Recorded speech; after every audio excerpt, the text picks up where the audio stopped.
Olá, mais uma vez, professor Cadu Carrilho aqui, para a gente falar sobre estabelecimento. A gente está aprendendo dentro do direito de empresa. Os conceitos, aprendemos tudo que tem a ver com empresário, tudo que tem a ver com empresa, e agora vamos falar sobre estabelecimento. O que é estabelecimento? Qual a importância do estabelecimento para o conteúdo da nossa matéria? E a primeira dica que eu quero te dar em relação ao estabelecimento é o seguinte: aproveita esse assunto, porque ele é um assunto com poucos artigos, é lá do 1142 a 1148 do Código Civil, e sempre tem uma questão de prova. Então, determinados assuntos você tem que estudar muitos artigos para cair uma questão. Aqui não, são poucos artigos. Claro que não são poucas regras, né? No caso, assim, não são regras também tão óbvias, lê e acabou. Não, é para isso que a gente vai falar tudo aquilo que precisa ser falado em relação ao estabelecimento. Mas são poucos artigos que, enxugados ali, a gente pode acertar qualquer questão sobre esse assunto, e sempre tem uma questãozinha de concurso sobre estabelecimento, ok? Então, primeira coisa que eu queria falar é exatamente trazer à tona aí o conceito de estabelecimento. O que é estabelecimento? Estabelecimento é um complexo de bens. É um complexo de bens, e esses bens podem ser materiais ou imateriais. E esses bens, eles são organizados pelo empresário e são utilizados para o exercício da atividade empresarial, ou seja, o exercício da empresa. Então, o estabelecimento é um complexo de bens organizados pelo empresário para o exercício da empresa, ok?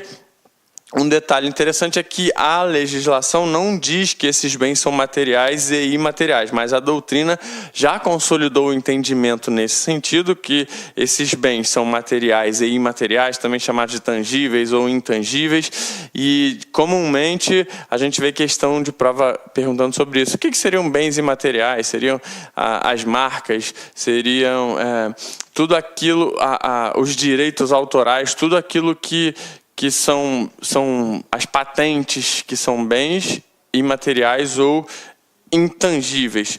Dois detalhes muito importantes que eu quero falar com você, que também é bastante cobrado em prova, que é o seguinte: não confunda estabelecimento com o imóvel. Portanto, não confunda estabelecimento com o imóvel onde a atividade empresarial é exercida. Isso acontece muito porque a gente, na prática, faz muito isso. Vou lá no estabelecimento de fulano, vou lá na loja tal. Não, estabelecimento é o complexo de bens e não o imóvel. Outra coisa, não confunda estabelecimento com patrimônio. Patrimônio é aquele que você estuda lá na contabilidade, que você tem o ativo, o passivo e o patrimônio líquido. Estabelecimento não é patrimônio, porque se você for ver o ativo no patrimônio, a parte do ativo, vai ter lá bens, direitos, e no caso do passivo, obrigações, enquanto que estabelecimento é o complexo de bens. Ok?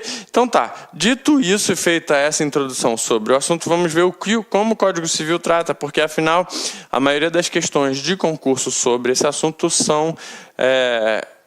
cobram do candidato o conhecimento da letra da lei. Algum outro assunto que não é da letra da lei, nós vamos falar, né? A questão do aviamento, a clientela, enfim.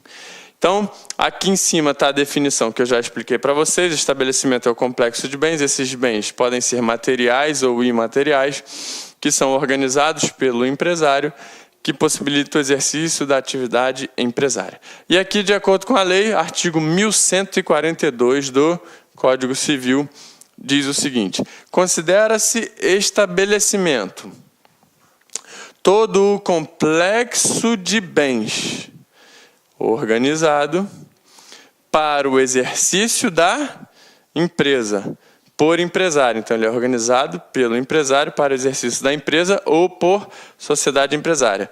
A gente viu, quando a gente estuda empresário, lá no artigo 966, que é a definição de empresário, que se aplica ao empresário individual ou ao empresário que exerce empresa de maneira coletiva, que seria a sociedade empresária. Então, a pessoa empresária ou a pessoa sociedade empresária é a que organiza os bens, transformando, então, essa organização e esse complexo de bens num estabelecimento, ok? Beleza. Então, esse artigo aí, 1142, é muito importante. Vamos ver também uma situação doutrinária sobre esse assunto que é bastante interessante, tem sido sempre objeto de prova. Ora, quando a gente estuda lá na parte de direito civil, tem um assunto que se chama universalidade.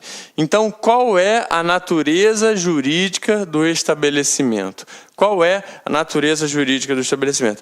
A universalidade é o que é a universalidade? É quando eu tenho diversos bens que eu posso considerar esses bens de maneira individual. Tem um bem aqui, outro bem aqui, outro bem ali. Só que há algumas situações específicas que esses bens todos são unidos por algo e são considerados uma única coisa. Então, quando eu falo assim, eu tenho uma caneta vermelha, eu tenho uma caneta preta, mas em alguma determinada situação, eu chamo esse conjunto de o conjunto das minhas canetas. Então, a universalidade é isso, é quando eu tenho diversos bens que podem ser considerados individualmente, mas eu dou a eles uma destinação unitária. Olha, universalidade é um universo de coisas que eu considero como uma coisa só. Segundo a doutrina, é o conjunto de elementos que podem ser considerados como coisa unitária quando reunidos. Eu vou dar alguns exemplos para facilitar, mas eu vou dar alguns exemplos aqui, de acordo com essa divisão que o próprio Código Civil faz. O Código Civil estabelece dois tipos de universalidade. Ele estabelece a universalidade de fato e a universalidade de direito. Qual é a principal diferença entre eles? Olha, a universalidade de fato é aquela em que eu considerarei os bens todos uma única coisa só, por vontade de alguém. Alguém pegou, reuniu essas coisas em uma única coisa, deu destinação unitária, e por causa disso, é uma universalidade de fato. Enquanto que uma universalidade de direito, ela acontece quando a lei, o direito, a lei diz: olha, esses bens serão considerados como uma coisa unitária. Então, na universalidade de fato, eu tenho aqui a vontade de alguém, a vontade da pessoa que deu destinação unitária aos bens todos considerados.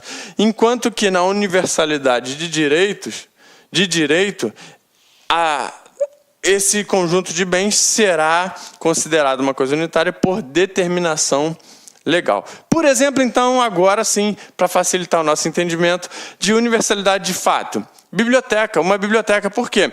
Porque eu posso considerar os livros individualmente. Cada livro tem o seu valor econômico, cada livro é um bem econômico, individualmente considerado. Mas quando eu pego esses livros e reúno todos eles no mesmo lugar, no mesmo ambiente, no mesmo imóvel, no mesmo prédio, eu vou e chamo aquele lugar de biblioteca e dou uma destinação unitária.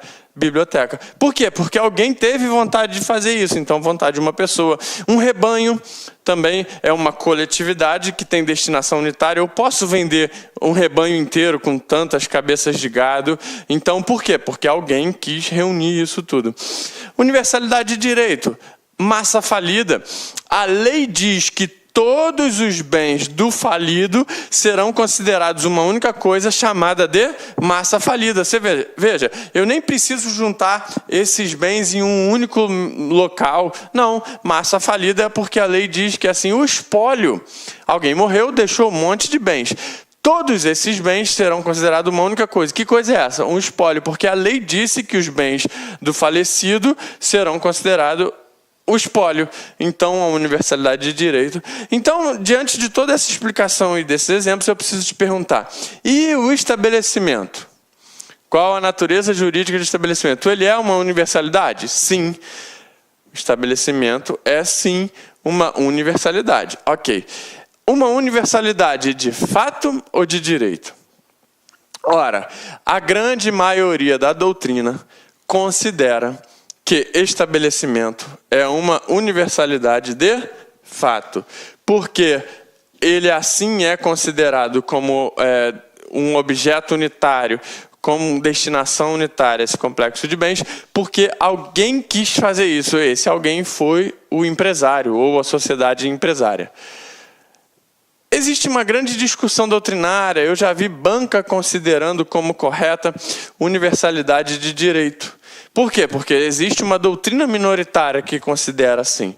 Então pode ser que aquela banca esteja seguindo a doutrina minoritária.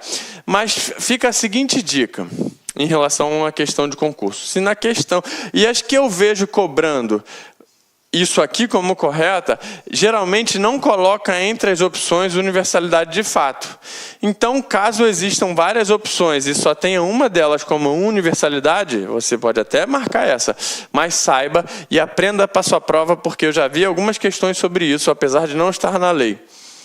O estabelecimento, para a grande maioria da doutrina, é uma universalidade de fato, porque assim é em função de ter sido reunido por vontade do empresário. E aí, a decorrência da natureza jurídica do estabelecimento ser uma universalidade é exatamente o que está previsto aí no artigo 1143, que é a possibilidade de o estabelecimento ser um objeto de negócio jurídico ou um objeto de direitos. Então, a gente, quando tem um estabelecimento, tem lá os diversos bens. Eu posso até fazer negócios individualmente. Eu tenho uma máquina obsoleta, eu quero trocar meus computadores, eu posso fazer isso como empresário lá do estabelecimento? Posso.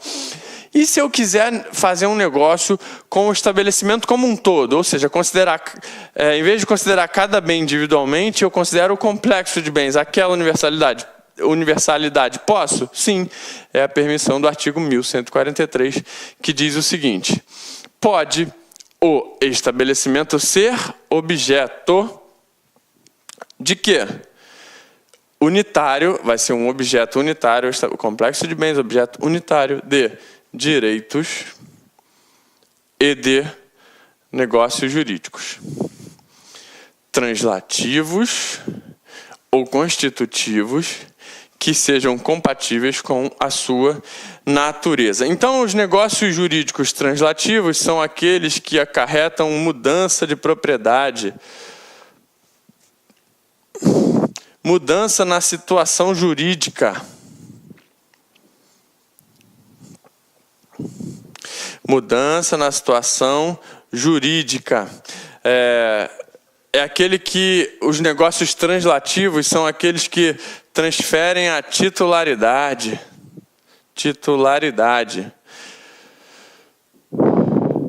Então, por exemplo, a alienação. Ou seja, a compra e venda do estabelecimento, e desde já eu quero que você aprenda esse termo que não está na lei, mas é muito usado nos concursos, que é o termo trespasse. Então, a compra e venda, ou também chamada de alienação do estabelecimento, é chamada pela doutrina e pelas bancas de concurso de trespasse. Mas esse estabelecimento também pode ser objeto de direitos e negócios jurídicos constitutivos, que constituem uma determinada situação, não mudam, eles apenas constituem. Por exemplo, o usufruto, pouco usual, né, acontece pouco na prática, e o arrendamento, que acontece com mais frequência. O arrendamento ele é bem parecido com um aluguel. O empresário, dono do estabelecimento, fala assim: eu arrendo para você, você me paga um valor mensal e você pode utilizar esse estabelecimento desenvolvendo a atividade econômica aí por um certo tempo, baseado com uma remuneração por esse uso, por esse arrendamento. Depois de determinado tempo você me devolve, porque o arrendamento é algo feito por prazo determinado. Enquanto que o usufruto é a possibilidade de usar, gozar e receber os frutos, ou seja, alguns dos direitos da propriedade, retirar frutos e rendimentos. Aqui pode ser usufruto, pode ser oneroso ou gratuito, ok? Enquanto que aqui não, os negócios translativos, eles mudam a titularidade, não tem essa coisa de devolver ao final e por prazo determinado, nada disso. Então tá, a gente vai aprender alguns detalhes, por exemplo, sobre o trespasse ou sobre o usufruto e arrendamento que envolvem o estabelecimento. Então aqui é importante que você saiba que o estabelecimento pode ser objeto unitário. Isso aqui decorre exatamente da natureza jurídica de universalidade que o estabelecimento tem. Então, dando sequência aí ao aprendizado sobre estabelecimento, nós temos o artigo 1144, que diz o seguinte: o contrato que tenha por objeto a alienação, a gente já viu, negócio translativo, o usufruto ou arrendamento, negócios jurídicos constitutivos do estabelecimento, só produzirá efeitos quanto a terceiros, para quê? Então nós estamos vendo aqui dentro do estabelecimento o chamado, a situação efeitos perante terceiros. Então deixa aqui parado. Vou fazer um negócio jurídico no meu estabelecimento, seja alienação, trespasse, seja usufruto ou arrendamento. Eu me junto com o outro empresário, com outra... Olá, meus amigos, minhas amigas, sou o professor Luiz Antônio de Carvalho e com muito prazer, muita satisfação, estou aqui para convidar vocês a fazer um estudo direcionado, um estudo focado para o concurso da Cefaz Rio Grande do Sul 2018, para o cargo de auditor fiscal da Receita Estadual. Nós aqui da Lá Concursos, este ano 2018, nós fizemos aí nosso planejamento estratégico e decidimos entrar de cabeça em concurso de carreiras fiscais. E nós estamos fazendo, então, programas específicos. Nossa equipe de professores é top de linha, vocês viram a qualidade dessa aula demonstrativa aqui da Lá Concursos. E eu tenho certeza que estudando com planejamento, antecedência e foco, você vai ficar muito competitivo. Este curso nosso, pré-edital, da Secretaria de Fazenda do Rio Grande do Sul, nós temos um prazo de acesso um pouco mais longo, 6 meses.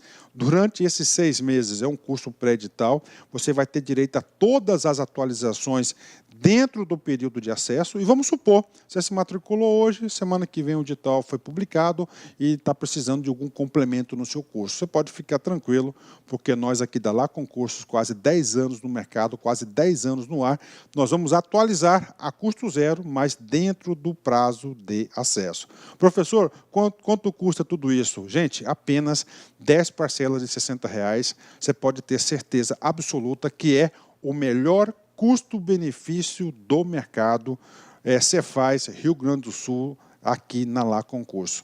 Falando em Cefaz, nós temos um programa específico para carreiras fiscais coordenados pelo nosso grande mestre, professor André Fantoni. Nós já temos no site disponível, olha só, Cefaz Goiás, Cefaz DF, Cefaz Bahia, Cefaz Rio Grande do Sul e Cefaz Santa Catarina. 5 programas específicos aqui na Lá Concurso. Peço para vocês, mais um pedido, que se inscreva no nosso canal no YouTube e se inscreva também, faça ser nosso seguidor no Instagram. Você sabe por quê? Todas as segundas-feiras, às 19h30, horário de Brasília, nós temos uma live que a gente fala sobre concurso de carreiras fiscais no Brasil todo. É uma aula, uma correção de uma prova, uma entrevista, alguma coisa nesse sentido. Todas as segundas-feiras nós temos esse canal de comunicação com os nossos queridos alunos do Brasil todo. Bacana, meus amigos? Um forte abraço e espero vocês. Fui, tchau. Clique like.